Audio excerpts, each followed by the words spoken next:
শুভ নববর্ষ। সবাই কেমন আছেন?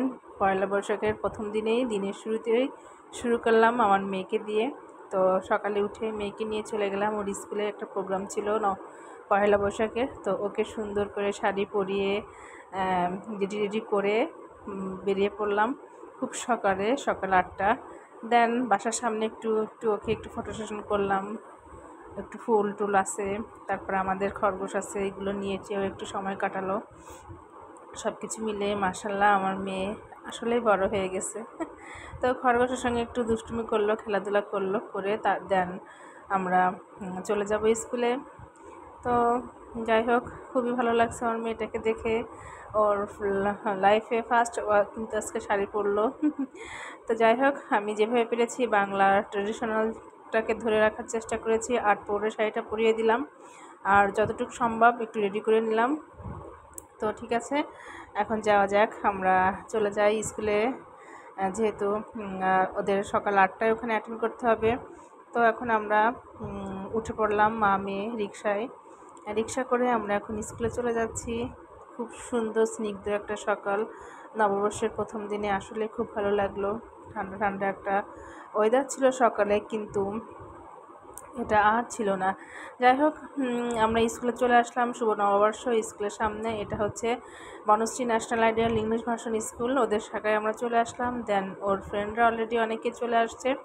তো গেট থেকে আমরা ঢুকে পড়লাম। তো এতটাই লোকজন, যেহেতু প্রত্যেকটা ভবনের স্টুডেন্টরাই এখানে একত্রিত হয়েছে, যেহেতু এটা মেইন ব্রাঞ্চ। তো এখন ওর ফ্রেন্ডের দের সঙ্গেও দেখা হয়ে গেল, সবাই মিলে খুবই মজা করছে। ছোট্টবেলার সে স্মৃতি আমারও কেন যেন মনে পড়ে যাচ্ছে, আমরাও এমনই ছিলাম, কি আনন্দ। তো যাই হোক, আবার ছোটো ছোটো স্টল হলো শাড়ি, এখানে জামদানি শাড়ির মেলা বসেছে। আর ছোটো ছোটো অনেক স্টল আছে বাচ্চাদের জন্য, খাওয়ার অনেক কিছু। তো যেহেতু স্কুলের স্পেসটা খুব বেশি বড় না, এই জন্য খুবই গ্যাদারিং,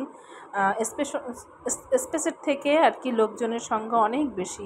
স্টুডেন্ট দেন গার্জিয়ান সব কিছু মিলে এতটাই অবস্থা ভিতরে খারাপ যে প্রচণ্ড গরম, মানে দাঁড়ানোর জায়গা পাচ্ছি না আমরা। ওরা তো চিপা চাপার ভিতর চলে যাইতেছে, আবার একাও ছাড়তে পারছে না, যেহেতু বাচ্চারা এত লোকের ভিড়ে খুঁজে পাবো না। তো আমি ওদের পিছ যাচ্ছি, মাঝে মাঝে একটু ওদের ফটো সেশন করতেছি, যেখানে ফাঁকা পাচ্ছি, কিন্তু সে স্কোপ জায়গাটাও পাচ্ছি না।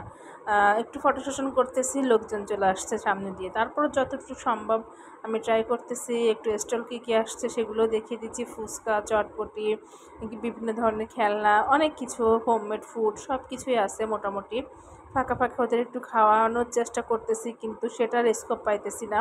একটু ওরা ভেলপুরি খাবে, সেটার জন্য যে কতটা জায়গা আমি খুঁজতেছি একটু স্পেসের জন্য। লাস্টে আমরা একটা চিপা সাইড কর্নারে চলে আসলাম ওদের নিয়ে। আমি বললাম যে মাম্মারা তোমরা এখানে দাঁড়াও, আমি একটু ছবি তুলি তোমাদের। দেন এখানে আমি একটু টুকটুক করে একটু ফটো সেশনটা করে নিলাম, ওদের কয়েকটা ছবি ক্যাপচার করলাম। আর ওরা মাঝে মধ্যে বন্ধুরা খুবই গল্প করতেছে, এই সময়টা আসলে খুব মধুর সময়। তো যাই হোক, করোনার পরে আর কোনো পয়লা বৈশাখ আসলে ওইভাবে উদযাপন হয়নি। প্রায় 2-3 বছর হয়েছে যে পয়লা বৈশাখটা হয়নি। তো এবার যাই হোক, খুবই ভালো মতো করে বৈশাখটা উদযাপন হলো। রমনার বটমূলে যাওয়ার ইচ্ছা ছিল, কিন্তু আসলে সেটা সম্ভব হলো না। আর মেয়ের স্কুলের প্রোগ্রামটাও অ্যাটেন্ড করতেই চাই, তো ওটাকেই প্রায়োরিটি দিলাম। তো যাই হোক, বাইরে চলে আসলাম ইংলিশ ভার্সন, এটা মেন রোড। এতটাই গরম লাগতেছে, আমরা ভিতরে দাঁড়াইতেই পারতেছি না। তো ওদের আবদার ছিল ওরা এখন ভেলপুরি খাবে, তো যাওয়া যাক ভেলপুরির উদ্দেশ্যে। সামনে স্কুলের সামনেও অনেকগুলা স্টল, খাবারের স্টল বসেছে। তো ভেলপুরির জন্য আমি গেলাম, তো সেখানে গিয়ে আমি দাঁড়াইতে পারলাম না, লাস্টে আমি ওখান থেকে চলে আসলাম, এতটাই সিরিয়াল ওখানে। তো ওরা যেখানে যাচ্ছে আমারও ঠিক পিছ সেখানে যেতে হচ্ছে, কারণ ওদের আমি একাও ছাড়তে পারছি না। তো যাই হোক, ভালোই লাগলো সব কিছুর মধ্যে মেয়ের সাথে বসে একটা উদযাপন করলাম, অন্যরকম একটা অনুভূতি লাগলো। কারণ বাচ্চাদের সঙ্গে সব কিছুই মানে অ্যাটেন্ড করাটা আসলে খুবই ভালো লাগে, ওদেরও ভালো লাগে, আমাদেরও ভালো লাগে, সব কিছু মিলায়ে খুবই ভালো একটা বৈশাখ পালন করলাম। তো এত গরম দেখুন, ওরা আর পাচ্ছে না, পরে লাস্টে বলছে চলো মাম্মা আমরা থাকবো না, আমরা চলে যাব।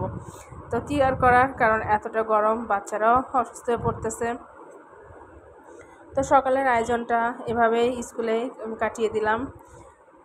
তো বাচ্চারা এদিক ওদিক সব দিকে ঘুরতেছে। এই যে এই ভেলপুরিটা, এই লোকটার সঙ্গে এই মহিলাটার একদম ঝগড়া, মানে কি বলবো, কেন দিতেছে না। তো যাই হোক, ওখানে পাশ কাটিয়ে আবার আমি ভিতরে চলে গেলাম। ওখান থেকে আমি ওদের জন্য কিছুটা ফুচকা অর্ডার করলাম, একটু সুযোগ পেলাম। তো এই ফুচকাগুলো ছোটো ছোটো ফুচকা, পিস মাত্র 2 টাকা করে, যে যতটাই খেতে পারেন না কেন। তো আমি ওদেরকে 2 বোল দিলাম। ওরা 5 বন্ধু মিলে একসঙ্গে মিলেমিশে খাচ্ছে। এটা দেখে এতটাই আমার ভালো লাগছে ওদের। তারপর খাওয়া দাওয়া শেষে আমরা আবার বেরিয়ে পড়লাম বাইরে, ব্যাক সাইডে। এখানে এই জায়গাটা খুব ভালো লাগলো, এখানেও আমি কিছুটা ফটো সেশন করলাম ওদেরকে নিয়ে। এর মধ্যে কুসুমের বাবা চলে আসলো আমাদের নিতে। তো যাই হোক, সেও একটু ওর মেয়ের বা ফ্রেন্ডের সঙ্গে একটু গল্প করলো, ফটো সেশন করলো। সব কিছু মিলে আলহামদুলিল্লাহ খুব ভালো একটা বৈশাখ উদযাপন হলো স্কুলেই। সবার সঙ্গে একটু হাই হ্যালো হলো, অনেক দিন দেখা হয় না। তো লাস্টে আমরা চলে গেলাম স্কুল থেকে প্রোগ্রাম শেষ করে। তো যাই হোক, মেয়ের পিস থেকে একটু ক্যাপচার করলাম।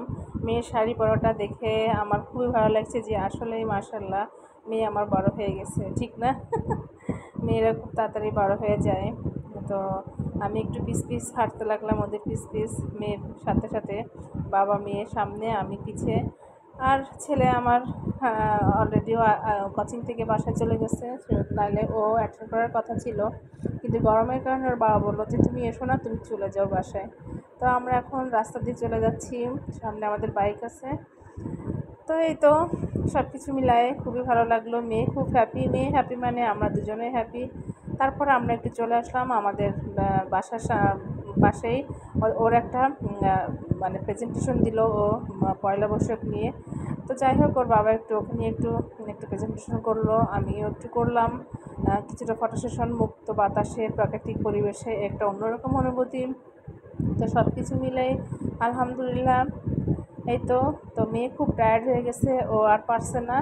তো যাই হোক, আমরা পরে বাসায় চলে আসলাম খুব তাড়াহুড়ো করে। আমার ইয়েস কিচেনের স্বল্প পরিসরে স্বল্প আয়োজন এটাই ছিল। তো কেমন লাগলো অবশ্যই জানাবেন। আমার বৈশাখের সকাল থেকে দুপুর পর্যন্ত এটাই ছিল আমার আজকের আয়োজন। ওকে, আল্লাহ হাফেজ।